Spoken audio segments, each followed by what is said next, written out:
కడప, ప్రకాశం జిల్లాల్లోనూ మోస్తరు నుంచి భారీ వర్షాలు కురిశాయి. విస్తారంగా కురుస్తున్న వానలతో వాగులు, వంకలు పొంగి ప్రవహిస్తున్నాయి.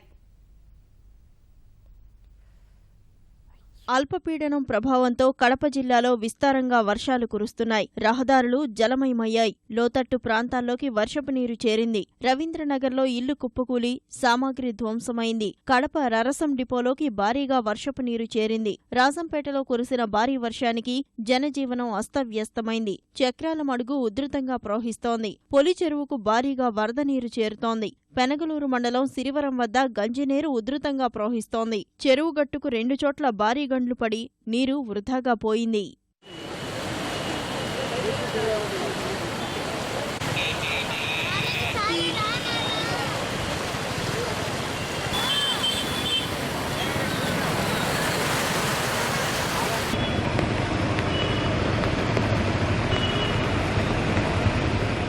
ప్రకాశం జిల్లాలో మోస్తరు నుంచి భారీ వర్షాలు కురిశాయి. ఒంగోలులో కురిసిన భారీ వర్షంతో రహదారులపైకి నీరు చేరి వాహనదారులు ఇబ్బంది పడ్డారు. వేటపాలెం, చిన్నగంజాం, గిద్దలూరు, మార్కాపురం, ఎర్రగొండపాలెం, దర్శి, కనిగిరి నియోజకవర్గాల్లో తేలికపాటి జల్లులు, కందుకూరు, కొండపి, ఒంగోలు, చీరాల, అద్దంకి నియోజకవర్గాల్లో మోస్తరు వర్షాలు కురిశాయి.